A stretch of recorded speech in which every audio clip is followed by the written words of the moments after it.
He actually shut down one of his channels because he was attracting the wrong sort of people. He started a completely new channel focusing on content for YouTube creators for business. It's getting a fraction of the views as his other channel, but he's making something like 5 times more money. Welcome back to the My Wife Quit Her Job podcast. Today we're going to talk about content creation, which is the other side of my business. Where I create YouTube videos, podcasts, and that sort of thing. And it's all kind of related to e-commerce as well. So we'll touch a little bit on both topics today. And I know, Toni, you started a YouTube channel. You've helped start another YouTube channel that's doing really well. What are your views right now just on content creation for 2026? Oh, I was just complaining to you before we started recording about AI and content creation and how I don't think it's being done very well. But that's not true for everybody. I think some people are doing a great job. But yeah, I feel like because of AI, everybody can create content now, right? I think about our, actually, this is a good example. Our friend Johnny, who's in Profitable Audience, has a lawn care company. Mm-hmm. And he's been making lawn care videos for the past, I think it's like been a year or 18 months. And he said it's really like taken off, right? He's getting traction. But people like Johnny, and I don't think actually Johnny's using a whole lot of AI in his video content creation. No, he's not, I don't think. Yeah. No, but I would say people like him, people who have businesses where, 5 years ago, content creation would have been basically impossible without hiring like a full-time content creator. Mm-hmm. Now, those types of brands can actually do a lot of this with AI and put out, honestly, endless amounts of content, right? There's no limit. Yeah. So for me, for this year, at least 2026, I'm excited and I'm a little worried at the same time. We can start with like the positives. Yeah. I feel like creators are actually becoming like mainstream entertainment. Like, it's funny. I was chatting with one of my friends and he was like, "Oh yeah, I was watching CNN the other day." I'm like, "What? You watch CNN?" He's like, "Yeah, I just kind of leave the TV on cable." I was like, "You have cable?" But seriously, like CNN is gone down. I'm surprised they're still up. I mean, their viewership is so low. Yeah. Everyone's just getting their content now from like short form, TikTok, YouTube, and whatnot, and it's reflected in some of the deals that have been going on. Netflix, Hulu, they're all signing creators. Yeah. I think I just watched Dude Perfect do a partnership with the show also, where like they turned it into this series. Yeah. So I think that's a huge positive as a content creator today. Because yeah. In theory, like all these independents are getting more views than traditional media are today. Yeah. And you see that, and I don't, we do not get political here, but I think a really good example of the impact of this was Joe Rogan, right? Yeah. So he's had a podcast for a bit, but his podcast is huge and has, over time, I don't want to say it's mainstream, but it's basically a mainstream commodity, right? Because of the guests that he gets on, right? So he gets, he's had multiple, I want to say. He's had everyone on. Yeah. Yeah. But even to the president, of the United States, right, has been on the podcast. But I think if you look back to that interview he did during the election, like that became a very mainstream piece of content that was, I would say, equivalent to like a CNN interview. Oh, way more than CNN. Well, equivalent in like authority level, not reach leaps and bounds above, but like in the bucket of like, does this hold weight and credibility? Absolutely. Right. Yeah. Whether or not you agree with any of it, we're just talking about the numbers here. Yeah. And so I think when you look at that sort of situation and then other people that, are doing the same types of things, right? Another person that's like gotten huge from short form and content is, and I don't even know what this person actually does, is Alex Earle. I don't know if you know who she is. I don't know who she is. She's a content creator, but she ended up on Dancing with the Stars. She was linked to Tom Brady, but like, once again, like her stuff is getting mainstream and is at the same level of credibility as like someone who would be a legitimate TV star or someone in the movies, right? So these content creators who we always say back in the day, right? You're like, well, you're Twitter famous, right? Like you were on Twitter in 2010 and you had 200,000 followers. Well, now people who are Twitter famous actually can translate that into, mainstream media at this point. Yeah, I think, I guess what we're both trying to say is it seems like the industry is much more mature than it was before. Like it's well accepted that you're a creator. Yes. And that you do this for a living. Yeah. The flip side, and what I'm primarily worried about is earlier we started with the abundance factor. Like everyone and their mother can create content, and it's easier than ever to create content with the help of AI. And I want to say a couple months ago, I was chatting with someone who has like 5 automated AI channels that are generating tens of thousands of dollars a month, almost on autopilot. Like he has these scripts that generate the script, pull in images, and create these long form YouTube style videos, which are more or less screen shares and with narration, and it's working, which basically means that people actually want to watch this. And the same goes with short form, like the TikToks and whatnot. People are just kind of finding ways to automate this sort of content creation, which in turn dilutes all the other content that, people are creating by hand. And so that worries me a little bit. Like everyone has access to high quality tools now. Which I think is a plus and a negative, right? Like I think it's great that there are so many really fantastic tools that are not necessarily free, but at a price point that they're affordable for anybody to get started. And that's one of the things that we talk about a lot, right? Is that if you want to create content, whether it be as a complement to a brand that you already have, or you want to just become a straight up content creator, we talk about a teleprompter 10 years ago was like $300-400, right? Now you can get one for almost nothing. Like a lot of the things that you needed to get started before are now very, very inexpensive or free. The problem is that I think we talked about this like 2 years ago. I think it was Spencer Hawes who did that whole experiment with like creating an AI blog and all the articles were written by AI. Do you remember yes, this? yes. Like he did like 900 and some articles. I don't know. It was a lot, and he ranked right with SEO, but then all of a sudden that crashed, right? Correct. Yeah. Not effective. So I feel like the same exact thing is going to happen here. It's still new enough to where people are watching this automated content, right? They are interested in it. But I think eventually we're going to see the same thing that happens with this every time, is that unless you have something new, interesting, an angle, a story, it's not going to sustain. This isn't a sustainable business for 15 years. Well, okay, let's take the flip side of that. Let's talk about just people using avatars of themselves even. Right. Yeah. And putting out good scripts and pumping out content. Like I'm looking through my TikTok feed. Sometimes I don't mind if it's generated by AI, if it's entertaining. Right. Yeah.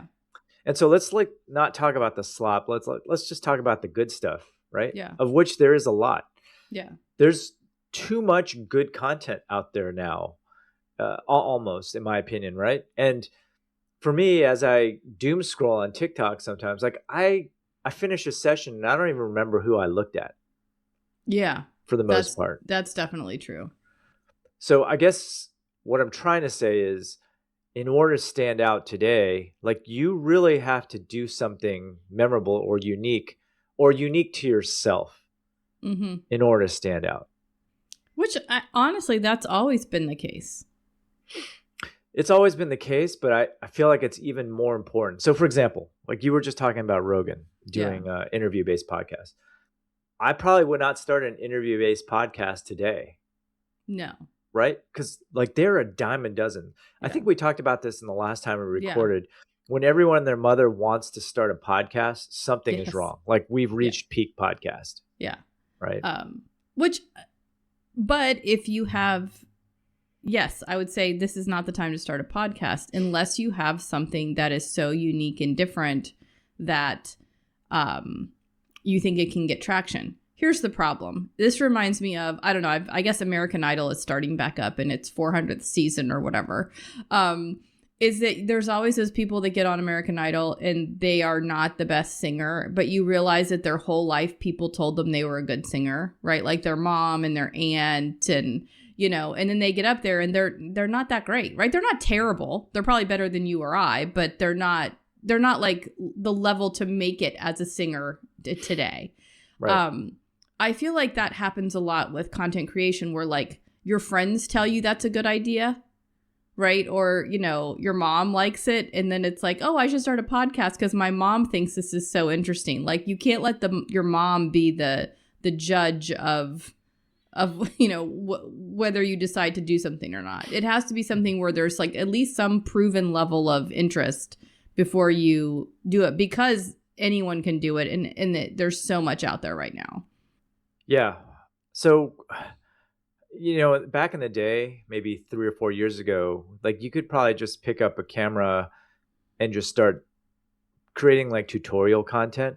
Mm-hmm. This is why it's hitting me particularly. Like I feel like that was my bread and butter a couple of years ago, right? Just come out and just teach something, right?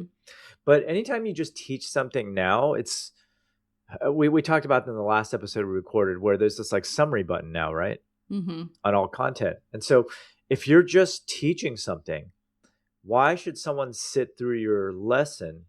Why not just hit the summarize button, right? Unless there's a reason for them to watch you, which basically means that I need to step up my game now to go beyond the summarize button, right? Maybe be entertaining, maybe use more visuals that can't be summarized. Mm-hmm. Otherwise, I see that trend continuing. I agree. My only thought on that is not everybody can learn by reading, right? So, and like for me, I would much rather read something than watch a video. Like, unless it's like how to take apart a carburetor or something, right? Then I want to watch the video. Right.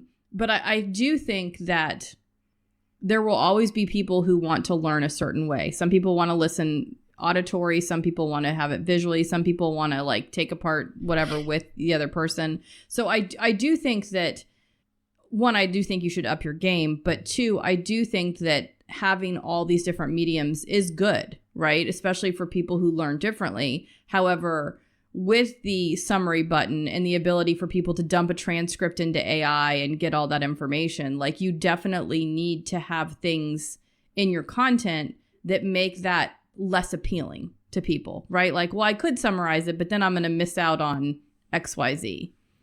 Yeah, exactly. And I mean, there's the challenge. Yeah. Because I just looking at my own habits, I don't even listen to podcasts anymore.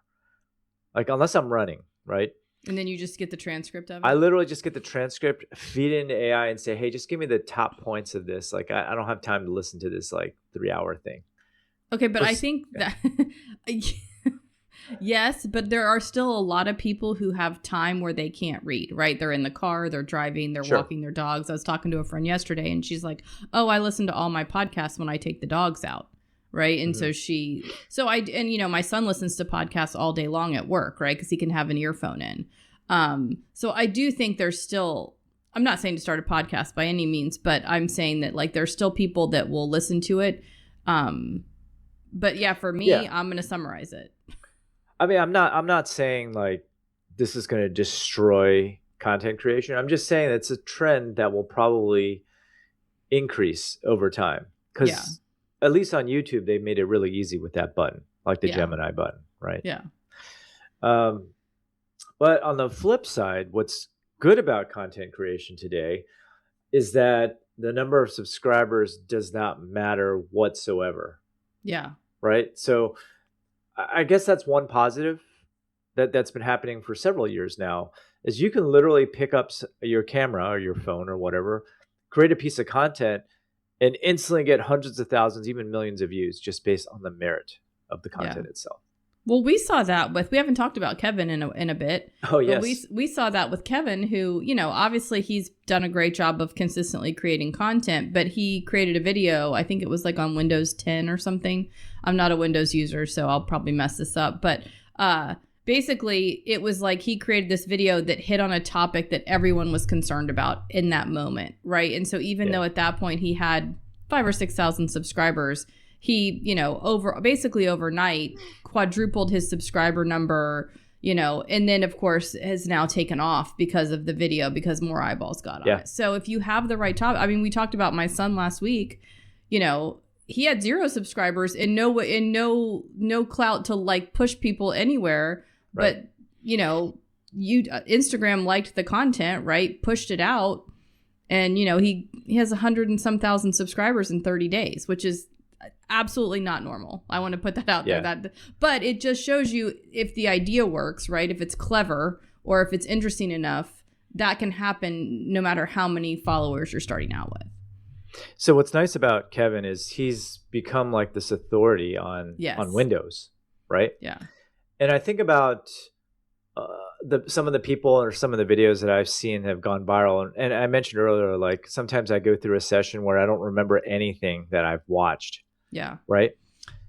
It's pretty easy to get views these days. You just do something off the wall or stupid, right? Yeah.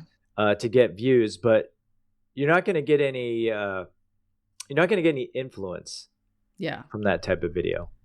Right. So another really good example of this is NerdWallet.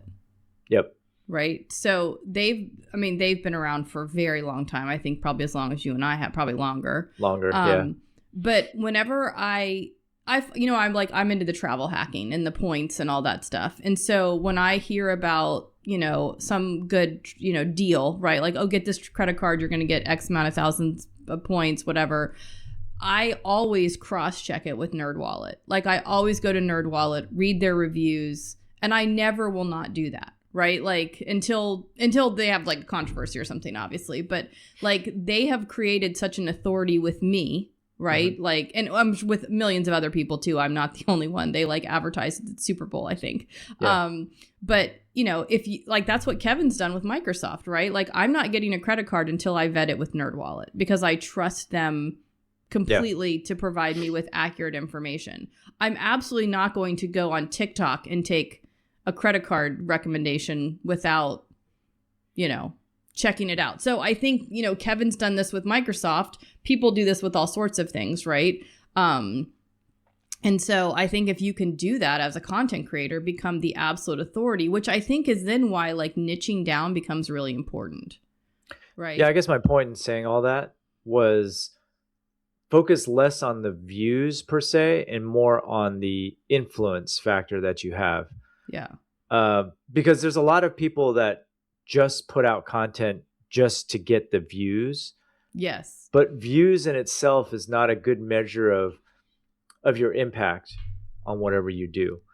So who did I watch recently? I want to say it was Ed from Photo Booth. I'm sure some of you guys listening have heard of him, but he's a pretty big YouTube authority, and he actually shut down one of his channels because he was attracting the wrong sort of people. Mm-hmm. And when he started a completely new channel focusing on content for YouTube creators for business, and it's getting a fraction of the views as his other channel, but he's making something like 5 times more money because the people he is attracting are his ideal customer, and they're willing to open up their wallets. Okay. But I see you fall into this trap all the time. Oh, I do. Because it's ego, right? Like I love the views. Yeah. So I remember this was a couple years ago. You put out a video on like textile importing or tariffs, or I don't know. It was about fabric. Do you remember this? Maybe it wasn't about fabric. I thought it was about textiles. No, I think I put out a couple things on tariffs. This was pre-tariff. This was like you put out something on sourcing or whatever, and then you got it went like super viral. And then you started making other videos in the similar vein, but then like very quickly realized that all those videos didn't do anything to like drive email signups or do you remember what I'm talking about? You're talking about Temu. Temu. Okay. Yeah. I thought it was a video on Temu, which has gotten like 2.2 million views or something crazy like that. And those people they're basically deal seekers. Yes. Looking those are the for worst news people. on Temu. Those are the worst people to get. But like, how do you as a content creator, because I mean, everyone, no matter what people say, I don't even care. We hear it from Kellen, we hear it from Kevin, we hear it from everybody. When you put that video out and it doesn't do well, like in the first, whatever your time frame is, 24 hours, like you're immediately second guessing everything. Like Kevin said, I have a bad weekend, or Kellen said that if it doesn't do well, because he releases on Friday, he has a bad weekend. I mean, we can talk about this because I literally just put out a video where it didn't do well, like literally yesterday, in fact. And so this morning, what I did is I changed up the thumbnails, split test titles and whatnot. And it's going to be like a long week for me because I know my next video is not going to come out till next Tuesday.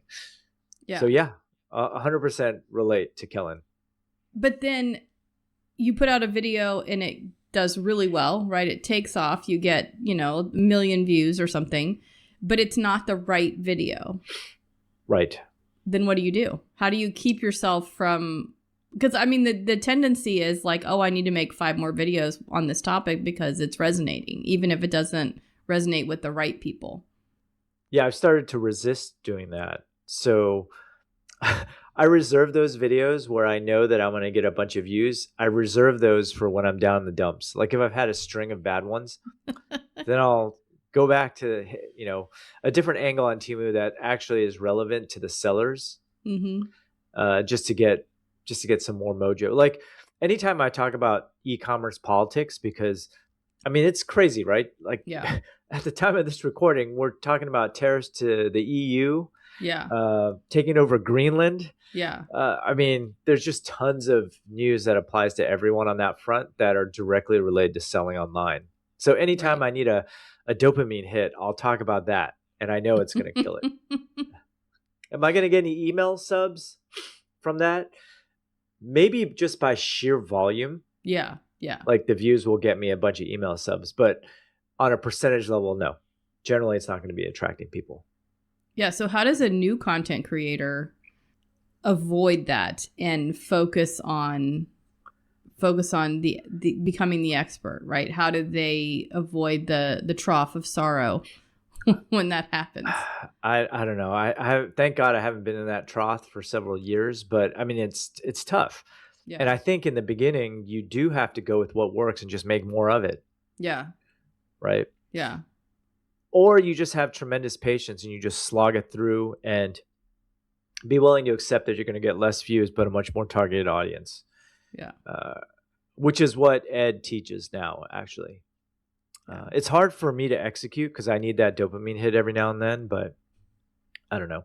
I guess my point in saying all this stuff is if you focus on one thing and just do it very well, you will get a lot more impact than if you just chase views. And we all have the tendency to chase views, but at some point you have to see the bigger picture. And I think it helps to sell something outside of the content. Because if you're just chasing views, you're essentially trying to chase AdSense revenue, which isn't going to be your biggest moneymaker to begin with. Well, and it's interesting because I'm seeing that in the Raptive Facebook group. Facebook group seems so old now. Like, do people still use Facebook groups? I don't know. I mean, they do, but like I'm not one of them. Yeah. But I'm in all these groups, but one of the ones that I think it just appears in my feed a lot is the ad network Raptive, which is for websites, right? So you put ads on your blog, and you're paid same way with AdSense and YouTube, right? You're paid by the views on your website. And there are a lot of content creators that have been creating content for 15 years who were literally making a killing on ad revenue, even like 2018, 2019, right? Yeah. Making $25,000, $30,000, $40,000 a month. So this is not like insignificant amount of revenue. But as times have changed, right? SEO has changed, Pinterest has changed, even Facebook, if you were driving traffic from Facebook.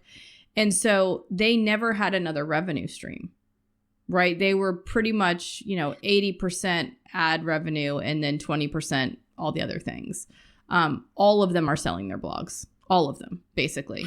It feels like every time I'm in that group, there's someone else listing their website and people that I know, right? People that I grew up blogging with, because they were so website dependent on revenue, as opposed to coming up with, whether it be digital products, leveraging a physical product, creating a membership. Everyone's talking about cohorts now, right? Like that's the big thing.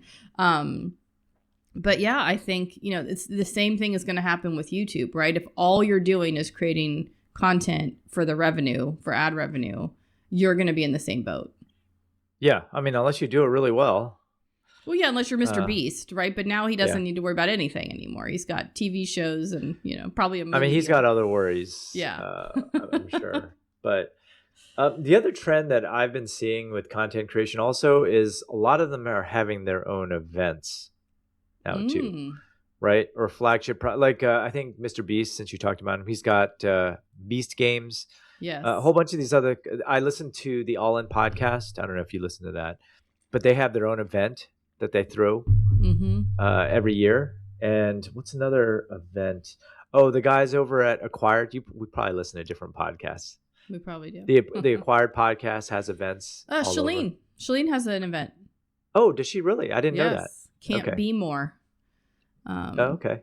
Yeah, but yeah, she's another perfect example of that.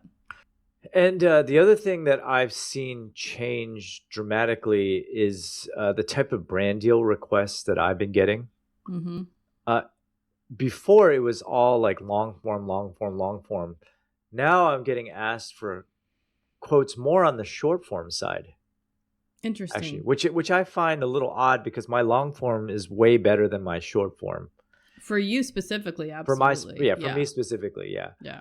But I think that's maybe where the audience is. Like, I don't even know if long form is dying. I don't think it's dying. I don't want to say that, but the brand deals seem to be more interested or in the short form videos. So I wonder if part of that, and this is coming from having worked on the brand side, is that brands want two things, right? They want conversions, obviously, number one, but they also want sexy, right? They want the metrics, the numbers. Like if I could go in front of a brand and say, hey, I've got these two content creators and they've got, 5 million visitors a month to their website, and they've got a 2 million person Facebook page, and their eyes immediately got big and were like, ooh, we want to work. Like it didn't matter. Like if I said, hey, but they're like, or they would see these people and say, hey, I really want to work with this person. And I could say like, hey, I know for a fact this person doesn't drive a lot of conversions. They'll drive eyeballs, but they won't drive conversions.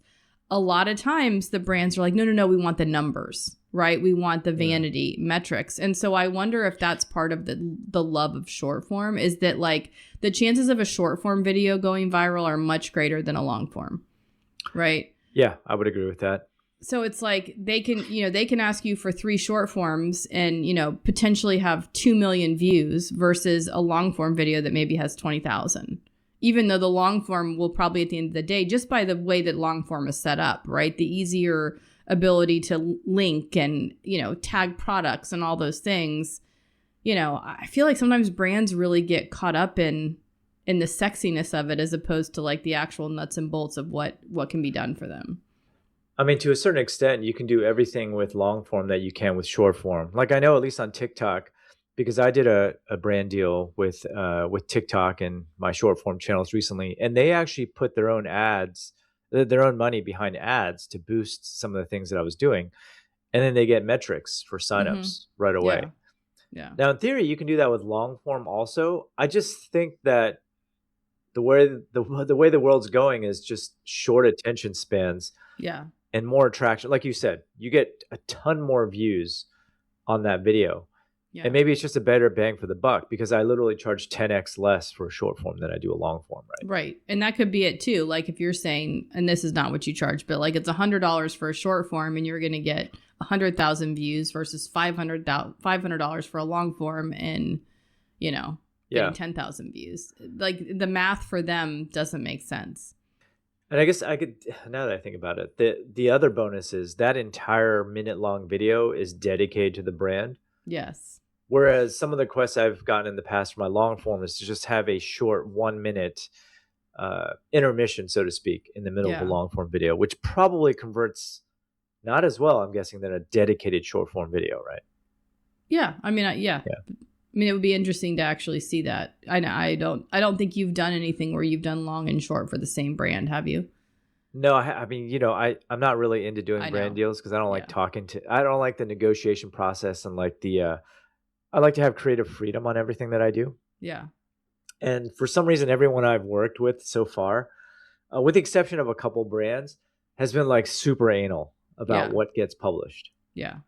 Like to the point of like putting words in my mouth almost. And I actually told a couple of those brands recently, hey, I don't want to work with you again unless I have absolute creative freedom. So well, yeah, that's a whole nother episode, right? Yeah, that's a whole nother episode. Yeah. When brands try to take over. Okay, so here's the other thing I'm worried about in the content creation side is all these AI avatars. Like, I don't know if you got a chance to play with the Sora app when it was out. I think all the hype has died down, but you could literally just take a picture of your face at different angles and then just start making videos of anyone's likeness in the database. Yeah. Right. And so I've seen so many deep fakes. Like every time I watch a TikTok video now, where it's just like a talking head, I'm starting to doubt whether that's like a real human. Yes, me too. And these deep fakes are just getting so good. And I can imagine maybe by the end of this year, it's going to be pretty indistinguishable. Yeah. Right? A real person. And so like once that happens, like how do you know what's real and what's not anymore? Right. And once again, this just kind of shifts into the noise. Yeah. And we talked earlier how China is making it so that you need credentials to create something. I wonder if like in the US, we're going to need something like that too. I don't know. I would love that. Because that's definitely bothersome to me. But on the sort of the devil's advocate or devil's argument on this is like, we have so many people who come to the webinars or in the course and they want to make content, but they don't want to show their face. Right. And they actually are like really smart about their topic. They're not just using the problem I have is when it's an avatar with content created by AI and there's no expertise involved by an expert human. Because I would say AI makes a lot of mistakes, right? They give you bad information. And the longer I'm in it, the more I see bad information popping up and just absolute ridiculousness. But let's talk about Charles in the course who sells old books, right? Yep. He knows more about old books than like anybody. He knows more about books in general, right? Like that's true. Yeah. But he doesn't want to be on camera. I understand that. Not everybody does. And like, I think he, and I don't think he'll ever do anything like this, but like he could create an avatar and talk about, for people who are into this, like would be a very interesting content play on antique and books and first editions and all those things. So it would allow someone like him to actually produce content, whereas now that's really probably something he's never going to do because he doesn't want to put himself out there. Sure. I mean, there's always exceptions, but I overall think that rule is probably a good one. Just in the rule that you have to be an expert. Not an expert, but just have some sort of approval or even like a label on your account that indicates it's a real person. So you're accountable for the content that you're creating. Yeah. You know what I'm saying? Like they just need to make it harder to create an actual account or they need to verify your, kind of like signing up for Amazon, right? Yeah. It's now like a proctology exam to get an Amazon account. Yes. Like you have to actually go on an interview and everything and have like a registered address with a bill of some sort. Yeah. Do the same thing for content. That way everyone's held accountable for what they create. I think that's probably the way to go. Do you think that will prohibit people from doing it? That maybe not prohibit the bad guys, let's just say, but prohibit people in general? Well, we'll knock off half the spam accounts, I think. Well, yes, for sure. Which is good. Like, I don't know what your TikTok feed is like, but mine is a combination of clips of old movies and everything also, right? Clearly that's copyright. Yes, I have a lot of that. I've watched like a whole show with clips before. Yeah. But yeah. Okay, well, the other good news though, and this is good for me, is that polished doesn't do well right? How is that good for you? I feel like your stuff is polished. It's no, it's not. No. In terms of production level quality, Oh, like okay. you don't see me with like a whole array of lights and Yeah. different camera angles and whatnot. I think that, at least this is for me, when I'm browsing short form, at least, if something looks too polished, I almost always swipe away. Mm. Are you like that? Depends on the topic, but sometimes, Okay. yeah. Because I like to see like the raw stories of someone, unless it's like a skit, unless it's like an SNL skit or something like that. Yeah. Right. Yeah, I would swipe away. I don't get a lot of that in my feed, so. Well, probably because you swipe away, right? That's true. Maybe it is working. So like anything shaky, blurry, low production value, Mm-hmm. I mean, I'm much more likely to watch, at least on TikTok. Yeah. Which actually brings me up to the other thing I was thinking about the other day, which was Instagram. Remember back in the day when we were first starting out, like Instagram, your Instagram feed was very curated. Like sometimes it even made a pretty They're getting rid picture. of that now. Yeah, exactly. Yeah. I mean, they want reels. They want authentic stuff. Yeah. So I heard on a podcast like last month that they're actually going to get rid of the feed. Not maybe get rid of it, but it's not going to be visible. And what people will see is your real feed when they go to your profile. Yeah. So, yeah. They're not getting rid of it, I think. It's not going to be default. The first. Yeah, the default will be, not get rid of, but like the default view will be the reels, not the pretty post feed. And the other thing I have to change, which I'm just very reluctant to do, is to change up my backgrounds and have more motion in the video. Because right now I'm just doing what's easy, which is just literally popping myself down in a chair and hoping that the content that's coming out of my mouth is good enough. But I don't think it's good enough anymore. Yeah. So I mean, I'm not saying your content's not good enough. I'm saying yes, they are. There's definitely a move towards favoring variation, which I don't know. I mean, I think it's good. I don't know. And the other thing I was thinking about also was back in the day, you could just come on and, in my case, give a lesson, be authentic. But I think what's more important now is just storytelling, right? And just creating content when you actually have your own take on something instead of reporting the news.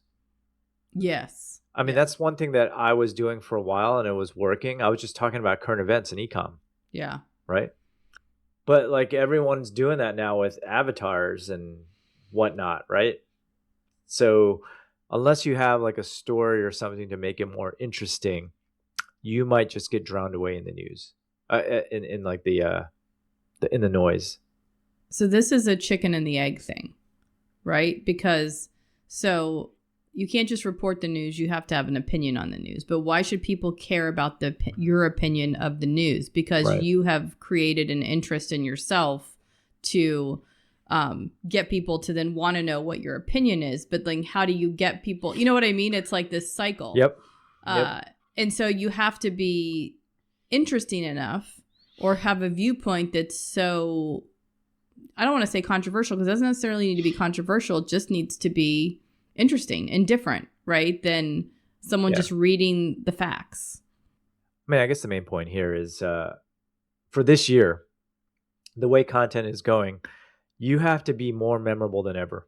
Yeah. In order to stand out. So you have to have like a really good backstory and then be opinionated. I mean, these are all things that worked in the past and these were required, it was important in the past also, but I just think it's even more important today with all the noise and all the content that's being put out, like the sheer volume. But I think the good thing about it is that a lot of the things that we're talking about are, like you said, they've always been true. Yeah. Right. And this has always this will always, help you gain success. So not that you shouldn't utilize the new tools that are out there and the, things that you can do to make your workload easier and more efficient. But at the end of the day, the core is probably still the same. Be authentic, be different, be interesting, right? And that's what's going to set you apart from your competitors. Yeah, I'm just thinking about. I'm just being selfish right now. I'm just thinking Mhm. like, in the day, I could just depend on really good how-to content. Yeah. But I think I personally need to step up my game now, right? That goes beyond how-to content and more like very opinionated how-to content, maybe. I don't know. I'll figure something out.